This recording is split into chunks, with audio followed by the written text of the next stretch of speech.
Hello, today I'll be discussing the case study of Hassan and Startup X using the ethical decision-making framework. So the ethical decision-making framework consists of 7 steps. First, we need to establish the facts. Second, we need to identify the ethical issues involved. Third, we need to identify the stakeholders. Fourth, we need to consider alternatives, and then fifth, we need to evaluate the alternatives. And then sixth, we need to make the decision. And seventh, we need to monitor the outcome. Now, first, regarding establishing the facts are as follows. Startup X is a new startup founded by Tala, who claims that the aim of the startup is to help the homeless by producing a new custom designed tent at a reasonable price. Now, Hassan, a new engineering graduate who recently started to work for Startup X, now has his concerns regarding Tala and the company, since the product wasn't designed well as was promised to the charities who are funding the project, and the costs are skyrocketing without any investment in research and development or hiring new employees or buying new materials. Now, the launch date of the product is approaching, and the charities who are funding this project are waiting. Tala keeps diverting Hassan's questions and says that the product will be delivered on time, and the staff it seems like they are covering up for Tala. Now, Hassan doesn't know what to do with his concerns. Should he blow the whistle on Tala or not?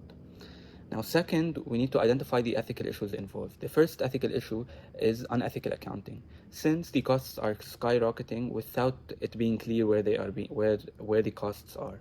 So we don't. So the costs are skyrocketing. However, there is no research and development funding, or there isn't any hiring new employees or buying new material. The second ethical issue involved is embezzlement, because it could be that Tala is stealing the money given to her by these charities. The third, the third ethical issue is whistleblowing. So should Hassan blow the whistle or not on Tala? And this is the main ethical issue that we will focus on during this discussion, which is whistleblowing. Now, third step of the ethical decision-making framework is identifying the stakeholders. The stakeholders could be divided into two, the primary and the secondary stakeholders. The primary stakeholders include Hassan, Tala, the charities who are funding, the other employees of the startup, and the target market, who are the homeless people who would buy or use these tents. Now, the secondary stakeholders are the suppliers of the products and the materials required to build this tent, as well as the funders of the charities. Now, the fourth step of the ethical decision-making framework is considering the different alternatives. Hassan has 3 available alternatives in front of him.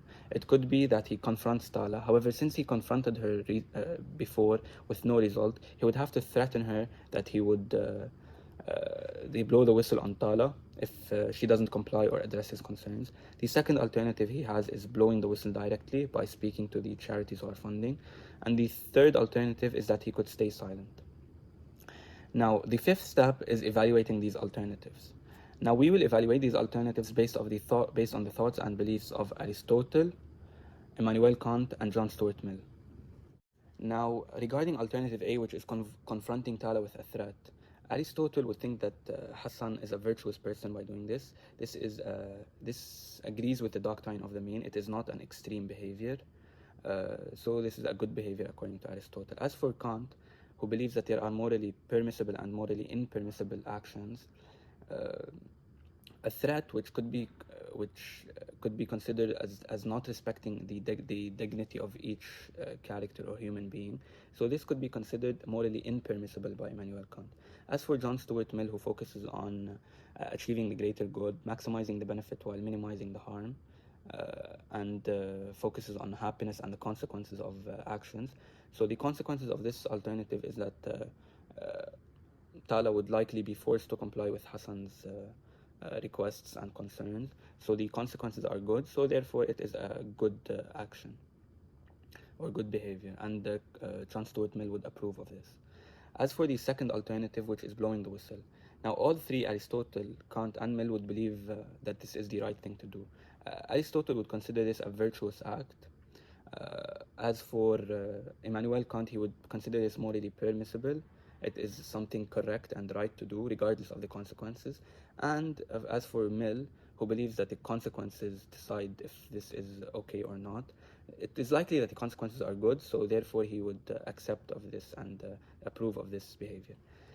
Now, for alternative C, Aristotle would consider this not a virtuous act and not what a good person would do, which is staying silent, and it would, because it harms the homeless. As for Kant, he would believe that it is not the right thing to do, therefore it is morally impermissible. And for John Stuart Mill, the consequences are likely bad, since the charities would have lost their money without achieving their goals, and the homeless would not have gotten their tents. So therefore, it is not a good behavior. Now, the sixth step of the ethical decision-making framework is making the decision. I think that Hassan should blow the whistle on Tala and the company by discussing the situation with the charities. This is because all three, as we discussed above, all three philosophers believe that this is the correct thing to do. All three philosophers, who are Aristotle, Kant, and Mill, believe that this is the correct thing to do, while alternative A and C, as for alternative A, Kant disapproves and disagrees of this alternative, and for alternative C, all three philosophers disagree and disapprove of this behavior. Also, the charities deserve to know what's going on with their $1 million of funding. They are key stakeholders, and they should know what's going on. Now, finally, we need to monitor the outcomes. Now, the outcomes will be immediately visible. Since the charities will look further into the situation by talking to Tala, and they would either push for a better design or withdraw any money they can. And Tala, however, would be forced to comply, since she would fear of losing the funding and damaging her reputation as well as the company's reputation. Now, Hassan can, to monitor the outcome, Hassan can contact and follow up with the charities, with the other employees of the company, as well as Tala. Thank you for your time.